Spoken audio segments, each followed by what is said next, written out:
मेरे प्यारे साथियों, आप सभी लोगों का फिर से एक बार हमारे official YouTube channel exercise class में बहुत बहुत स्वागत है। जैसा कि आप बोर्ड में पीछे देख रहे हो गतिमान आवेश का चुंबकत्व, तो ये क्या है, लेक्चर नंबर हमारा नेक्स्ट लेक्चर है। और इससे पहले के लेक्चर में हमने आपको बायो-सेवर्ट का नियम, ठीक है, और उनके अनुप्रयोग बहुत ही अच्छे तरीके से पढ़ाया। और आज की वीडियो में हम देखेंगे एम्पियर का पर्वतीय नियम क्या होता है और एम्पियर के पर्वतीय नियम के अनुप्रयोग। ठीक है, तो समय गंवाए बिना ये क्लास को स्टार्ट करते हैं। सबसे पहले हम यहाँ से देखते हैं कि एम्पियर का पर्वतीय नियम क्या होता है। तो सबसे पहले एक बंधवक्र हम लेते हैं।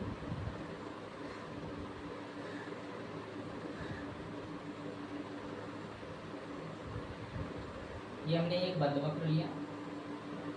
इस बंधवक्र के चारों ओर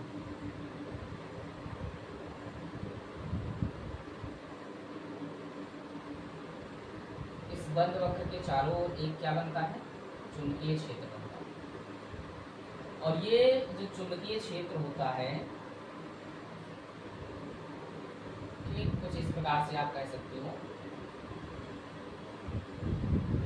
आगे। तो ये बंद वक्र के चारों निर्वात में उपस्थित किसी बंद वक्र के चारों ओर, ठीक है, का चुंबकीय क्षेत्र जो होगा, यदि बंद वक्र के चारों ओर का चुंबकीय क्षेत्र का अगर हम रेखीय समाकलन करें, ठीक है, इसका जो रेखीय समाकलन होता है, इसमें प्रवाहित धारा, यदि मान लो इसमें कौन सी धारा प्रवाहित हो रही है, आई धारा, इसमें प्रवाहित धारा जो होगी वो कुल धारा, कितनी धारा प्रवाहित हो रही है उसका म्यू0 गुना होता है। यानी कि यहाँ से क्या कह सकते हो, इसका रेखीय समाकलन, इसका मतलब क्या हो गया, रेखीय समाकलन। निर्वात में B इंटू DL है, ये म्यू0I गुना होता है। यहाँ से नॉर्मली डेफिनेशन बना सकते हो, निर्वात में उपस्थित किसी बंद वक्र के चारों ओर का वह चुंबकीय क्षेत्र, यहाँ से एम्पियर का पर्वतीय नियम क्या, इस नियम के अनुसार,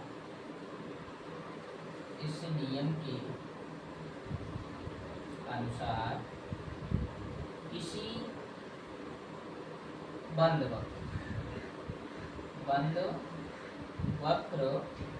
के चारों ओर वह चुंबकीय क्षेत्र,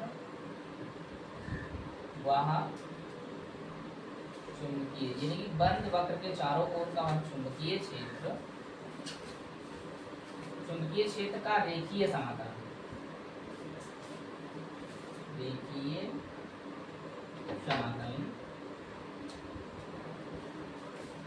परिपथ में प्रवाहित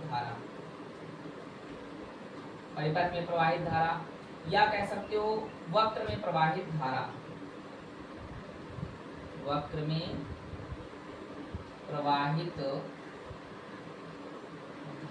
का म्यू0 गुना होता है। यहाँ पर हमने धारा लिखा है, कुल धारा, उसका क्या होता है, म्यू0 गुना होता है। तो यहाँ से आपने पढ़ा कि यही क्या है, पर्वतीय नियम है। लेकिन इसमें पूछता है कि एम्पियर का पर्वतीय नियम क्या है तथा इसकी व्युत्पत्ति समझाइए। तो व्युत्पत्ति के लिए यहीं से हम छोटा सा कॉन्सेप्ट लेते हैं और कॉन्सेप्ट के थ्रू इसकी व्युत्पत्ति देखते हैं क्या होता है। व्युत्पत्ति के लिए बायो-सेवर्ट का नियम हमने पढ़ाया था, वही बायो-सेवर्ट के नियम से एक एग्जांपल हम लेते हैं। B इज इक्वल टू या BDL is equal to suppose कर लेते हैं, यानी कि B यानी चुंबकीय क्षेत्र जो हम सपोज करेंगे वो क्या हो जाएगा, म्यू0/4πI, ठीक है, DL/cos θ हमने चूज किया था। लेकिन यहाँ पर क्या है, ये वक्र है, वक्र होने के कारण क्या हो जाएगा, IDL अपान क्या हो जाएगा, R हो जाएगा, IDL/R, इसको हम R सपोज कर लेंगे। यानी कि यहाँ से आपको दिखाई दे रहा होगा म्यू0/4πI IDL/R। अगर हम यहाँ से क्या करें, इसका समाकलन करें, ठीक है, इंटीग्रेशन करें, तो इंटीग्रेशन करने के लिए integration of close integration DL is equal to integration of म्यू0/4π और IDL/R हो जाएगा। देखिए, जब भी इंटीग्रेशन होता है, आइडियल हमने एक अल्पत मान लिया, यहाँ से यहाँ तक लेकर सपोज कर लिया कि ये DL होगा, ठीक है। तो यहाँ से जब इसका इंटीग्रेशन और आगे करेंगे तो integration d into D L is equal to हमारे पास क्या हो जाएगा, ध्यान से देखिएगा, कभी भी अचर पद का इंटीग्रेशन नहीं होता तो म्यू नॉट अपान 4 पाई बाहर हो जाएगा। ठीक है, यानी कि यहाँ पर सॉरी जो लिया गया म्यू नॉट अपान 4 पाई, इसको हम 2 पाई के टर्म्स में भी लिख सकते हैं। ठीक है, यानी कि क्या लिख सकते हैं 2i, यानी कि इसका ट्वाइस फॉर्म रहेगा, 2i हो जाएगा। तो यहाँ से 2i भी बाहर हो गया तो इंटीग्रेशन ऑफ हमारे पास क्या बचा dl अपान में क्या हो जाएगा r हो जाएगा। ध्यान से देखिएगा, जो dl है इसका एक अल्पांश लिया गया है, बहुत छोटा मान लिया गया है। तो यहाँ से क्या हो जाएगा integration of d into D L, और यहाँ से 2 से अगर हम देखें तो कैंसिल हो जाएगा, और ये dl है, छोटे छोटे सारे अल्पांश मिलकर एक हो जाएंगे। तो एक हो जाने का मतलब ये वृत्त की परिधि हो जाएगा। वृत्त की परिधि को हम क्या लिखते हैं 2 पाई r, म्यू नॉट अपान 2 पाई, और यहाँ से क्या हो जाएगा i अपान r इंटू का 2 पाई r, r से r कैंसिल हो जाएगा, 2 पाई से 2 पाई कैंसिल हुआ, तो बचा हमारे पास close interval b into D L is equal to mu not i। और अभी हमने व्युत्पत्ति से पहले बताया था कि यही क्या है एम्पियर का परिपथीय नियम है। इसको आप क्या कर सकते हो, केवल हमने इंटीग्रेशन किया, यही क्या है, यही एम्पियर का परिपथीय नियम है। यही आपका क्या हो गया एम्पियर का परिपथीय नियम हो गया। बहुत आसान तरीके से एम्पियर के परिपथीय नियम को हमने सॉल्व किया। ठीक है, इसका स्क्रीनशॉट ले लीजिए, इरेज करते हैं और हम अनुप्रयोग, तो अनुप्रयोग बहुत छोटे छोटे हैं, बहुत छोटे छोटे कॉन्सेप्ट हैं, इन्हीं की सहायता सबसे पहले हम अनुप्रयोग नंबर फर्स्ट में देखते हैं। सीधे आवेशित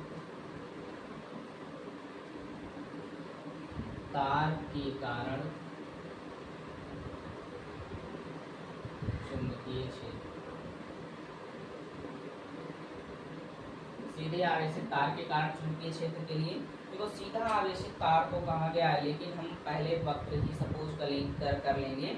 मान लो हमारे पास एक वक्र बना हुआ है कुछ इस प्रकार से,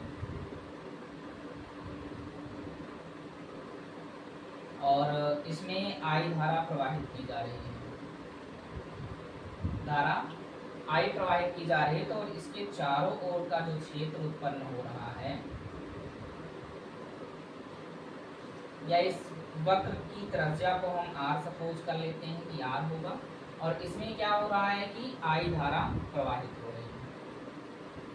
चुंबकीय क्षेत्र की दिशा में कह सकते हो कि हमने क्या प्रवाहित कर दिया I धारा, और I धारा जब हमने प्रवाहित किया तो इसमें क्या देखा कि अभी जो हमने आपको एम्पियर का परिपथीय नियम पढ़ाया था, उसमें क्या पढ़ाया था, यहाँ से लिख सकते हो एम्पियर के परिपथीय नियम से मानकर लिखोगे। माना हमारे पास एक अनंत लंबाई या सीधा आवेशित तार है, और वो तार को वक्रित करके रखा गया है, और उसमें प्रवाहित धारा I है, तथा वक्र जो बना उस वक्र की त्रिज्या क्या है R। तो एम्पियर के परिपथीय नियम यदि हम बात करें तो उनका जो नियम क्या है कि close interval integration d into D L is equal to क्या होता है म्यू नॉट I। ये एम्पियर का परिपथीय नियम है, और इन्हीं के नियम का यूज करके हम यहाँ पर चुंबकीय क्षेत्र बता रहे हैं कि चुंबकीय क्षेत्र कितना होगा। ठीक है, तो अब यहाँ से देखो एम्पियर का जब परिपथीय नियम निकाला तो हम यहाँ पर क्या करेंगे, माना ठीक है वक्र में या तार में प्रवाहित धारा I है, लिखेंगे तार में प्रवाहित धारा I, तार में प्रवाहित धारा कितना हो गई I हो गया। बने वक्र की त्रिज्या R है, बने वक्र की त्रिज्या कितना हो गई R हो गई। तो यदि यहाँ पर हम बायो-सेवर्ट का नियम लगाएंगे, बायो-सेवर्ट के नियम से चुंबकीय क्षेत्र की बात करें, यहाँ से लिख सकते हो बायो-सेवर्ट के नियम से, बायो-सेवर्ट के नियम से जो चुंबकीय क्षेत्र लिखा जाता है वो B इज इक्वल टू, अब देखो वक्रित करके रखा गया इसलिए यहाँ पर ज्याएं नहीं आएंगी, इसलिए यहाँ पर हो जाएगा mu naught upon 4 pi into का क्या हो जाएगा 2I अपान R। ये बायो-सेवर्ट के नियम से लिखा। अगर हम यहीं पर इसका इंटीग्रेशन करें इंटू का dl, यानी कि एक अल्पांश यहाँ पर छोटा सा कहीं पर ले लेते हैं, मान लो यहाँ से लेकर यहाँ तक अल्पांश लिया और इस अल्पांश की लंबाई क्या है dl, ठीक है। या L लंबाई का तार लिया था, उसको वक्रित किया और उसमें एक छोटा सा पार्ट हमने काउंट कर लिया dl, तो इसको हमने क्या कर दिया यहाँ पर dl, बहुत छोटा सा पार्ट। और जैसे ही हम इसका इंटीग्रेशन कर देते हैं यानी कि समाकलन कर देते हैं, तो हमारे पास क्या मिल जाएगा integration of close integration of b into dl, और यहाँ से क्या हो जाएगा म्यू नॉट, इसका भी इंटीग्रेशन अपान क्या हो जाएगा 4 पाई 2I अपान r इंटू का dl हो जाएगा। यहाँ से देखिए जैसे हम इसको यानी कि इस स्टेप को आगे बढ़ाते हैं तो integration of b into dl, और सेम वही वर्क इसमें भी हुआ है, 2I से यहाँ से कैंसिल हो जाएगा। या कभी भी जब भी हम इंटीग्रेशन करते हैं, समाकलन करते हैं, तो जो पार्ट आपका क्या होता है अचर होता है वो बाहर हो जाता है, उसका इंटीग्रेशन नहीं होता है, तो म्यू नॉट अपान 4 पाई 2I अपान क्या हो जाएगा r हो जाएगा, इंटीग्रेशन ऑफ क्या हो जाएगा dl हो जाएगा। और जब भी देखो dl है एक अल्पांश है, फिजिक्स का कॉन्सेप्ट यहाँ पर लगाएंगे, मैथ का कॉन्सेप्ट नहीं लगाएंगे। फिजिक्स के कॉन्सेप्ट से क्या होता है कि कभी भी छोटे यानी कि समाकलन इसमें यूज इसलिए किया जाता है कि छोटे पार्ट से संपूर्ण पार्ट की गणना की जा सके। तो मान लो यहाँ पर एक अल्पांश हमने लिया, ठीक है, dl लिया, ऐसे ऐसे कई अल्पांशों से मिलकर ये बना हुआ है, ढेर सारे अल्पांश। तो सभी जैसे हम इंटीग्रेशन इसका कर देते हैं तो ये अल्पांश क्या बन जाता है परिधि बन जाती है, वक्र की यानी कि वृत्त की परिधि सॉरी वक्र का क्या बन जाता है परिधि बन जाता है, और परिधि को हम जानते हैं 2πr होता है, ठीक है। तो यहाँ से क्या हो जाएगा close integration b into dl is equal to mu naught upon 4 pi और 2I अपान r इंटू का 2πr हो जाएगा। अगर देखें तो 2 से 2 4 हो जाएगा और 4 पाई से ये क्या हो जाएगा टोटली 4 पाई कैंसिल हो जाएगा, r से r कैंसिल हो गया। तो बचा क्या हमारे पास close integration b into dl is equal to mu naught upon mu naught into का i। और ये हो कि जैसे हमारे पास क्लोज इंटीग्रेशन आप क्या हो जाएगा b इंटू dl हो जाएगा, और यहाँ से हमने क्या माना म्यू नॉट अपान i, इतना समझ में आया। अब यहीं पर आगे अगर इसका समाकलन कर देते हैं तो जब इस टर्म का समाकलन होगा तो यहाँ पर क्या हो जाएगा b बाहर हो जाएगा और ये क्या हो जाएगा dl हो जाएगा और ये म्यू नॉट i हो जाएगा। अभी हमने जब इससे पहले पढ़ाया कि जब dl का इंटीग्रेशन होता है तो वो परिधि के बराबर हो जाता है, यानी कि परिधि ही तो बनेगा, एक अल्पांश का इंटीग्रेशन करके पूरा कंप्लीटली जब इंटीग्रेशन बनेगा पूरे संपूर्ण पार्ट को जोड़कर एक परिधि बना देगा। तो यहाँ से क्या हो जाएगा b इंटू 2 पाई में 2πr में कन्वर्ट कर देगा और ये हो जाएगा म्यू नॉट अपान i। अब देखो पूरे के पूरे टर्म्स में यहाँ पर इसको हम उधर ट्रांसफर कर दें, केवल चुंबकीय क्षेत्र हमारे पास बचेगा mu naught upon 2 pi I upon r। लेकिन जो बिना अक्ष के है हमने अभी व्युत्पत्ति किया था तो mu naught upon 4 pi into का 2, तो हम क्या करें ऊपर और नीचे यानी कि अंश तथा हर में 2 से गुणा कर दें,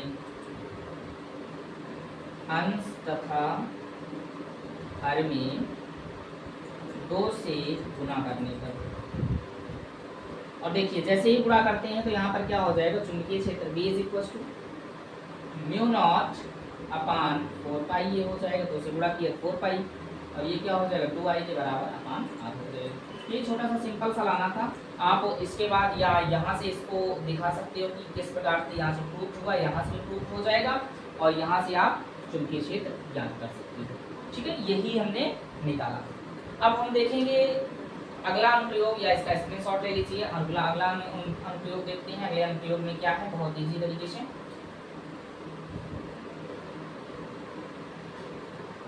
धारावाहिक परिनालिका, परिनालिका आपने देखा होगा, वही धारावाहिक परिनालिका पर हम चुंबकीय क्षेत्र निकालेंगे।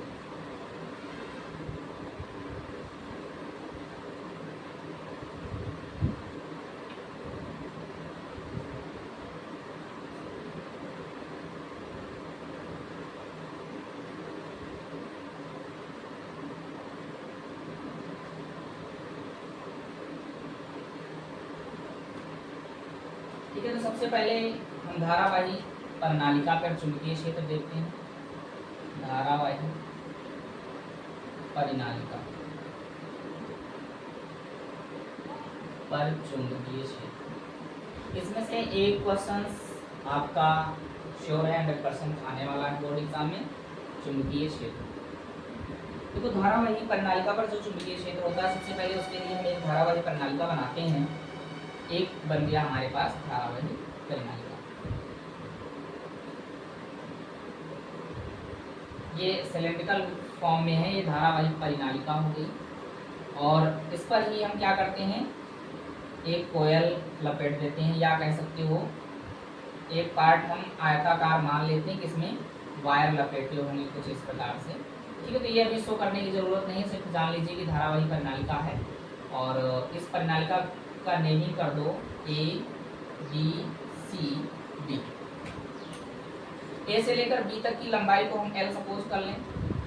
धारावाही परिनालिका में हमने क्या सपोज कर लिया, ए से लेकर बी की दूरी को L सपोज कर लिया। अगर हमने L सपोज कर लिया तो यहाँ पर जो धारावाही परिनालिका बन रही है, यहाँ से P दूरी पर चुंबकीय क्षेत्र हमें ज्ञात करना है, यहीं पर चुंबकीय क्षेत्र हमें निकालना है। तो ये चुंबकीय क्षेत्र निकालने के लिए क्या करना पड़ेगा, इसमें जितने तार लपेटे गए हैं उनकी संख्याओं से हमें गुणा करना पड़ेगा, या हमें क्या होना, अलग अलग पार्ट ए से बी के लिए चुंबकीय क्षेत्र कितना होगा, ठीक है, ए से डी के लिए चुंबकीय क्षेत्र कितना होगा, डी से सी के लिए चुंबकीय क्षेत्र कितना होगा, बी से सी का चुंबकीय क्षेत्र कितना होगा।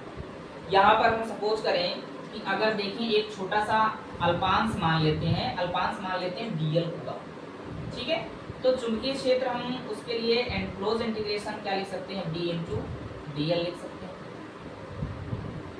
सभी पार्ट का जो चुंबकीय क्षेत्र निकलेगा बी इंटू डीएल निकलेगा, यहाँ पर ये सपोज कर लेते हैं। अब यहीं पर कितने पार्ट, 1 2 3 4 पार्ट बन रहे हैं, तो यहाँ से हम क्या लिख सकते हैं, close integration A to B, सब हम अभी हमने क्या माना, ए टू बी, और ए से बी के लिए हम क्या लिखते हैं, B into D L plus, same सारी प्रोसेस है, 4 पार्ट में यहाँ पर बट गया है। अब बी से सी के लिए लिखा जाए, यहाँ पर क्लोज इंटीग्रल के साथ क्या लिख सकते हैं, B into D L plus integration of C से डी की बात करें, बी इंटू डी एल हो जाएगा, प्लस डी से ए इंटीग्रेशन ऑफ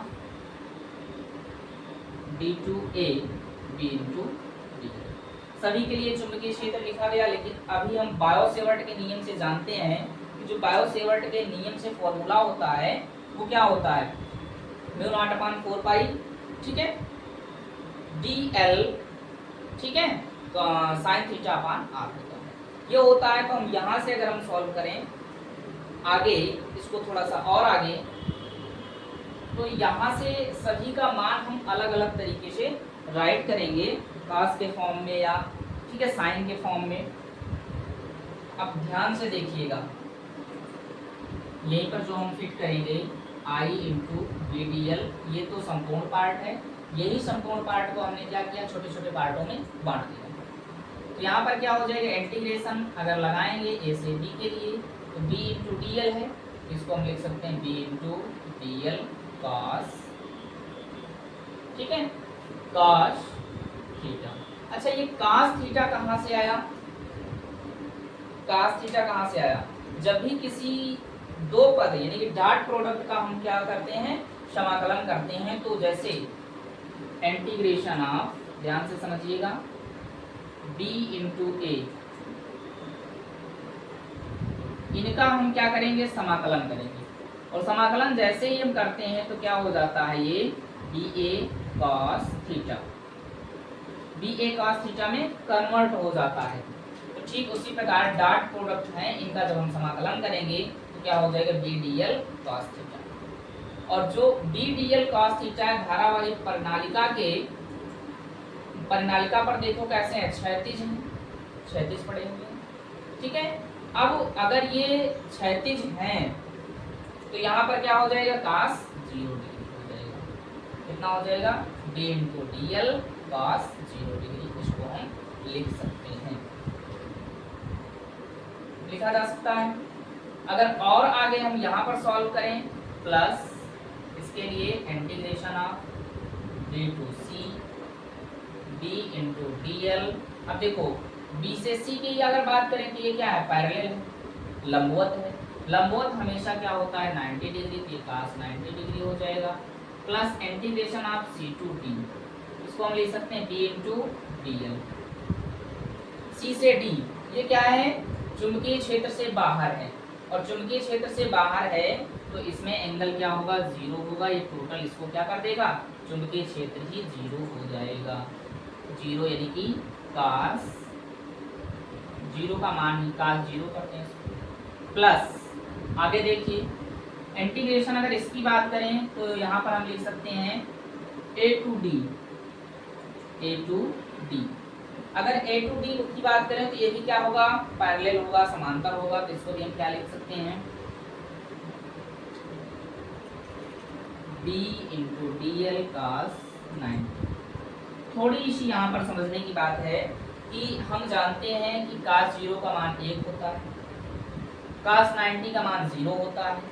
ये पार्ट पूरा 0 हो गया, ये भी आपका क्या हो गया, 0 हो गया। तो यहाँ से आप लिख सकते हो integration of b into D L is equal to b into D L, ये लिखा जा सकता है b इंटू डी एल लिखा जा सकता है। अब बाकी सारे पार्ट आपके क्या बचे, 0 हो गए, ये भी क्या हो गया, 0 हो गया, और वो पार्ट भी क्या हो गया, 0 हो गया। सारे पार्ट आपके यहाँ से क्या बन गए, 0 बन गए।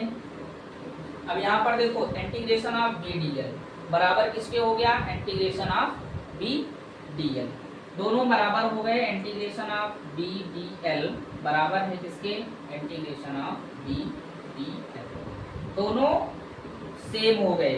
लेकिन यहाँ पे जो मान था वो हम नहीं छोड़ेंगे, a टू d किसके बराबर है, a से b के लिए।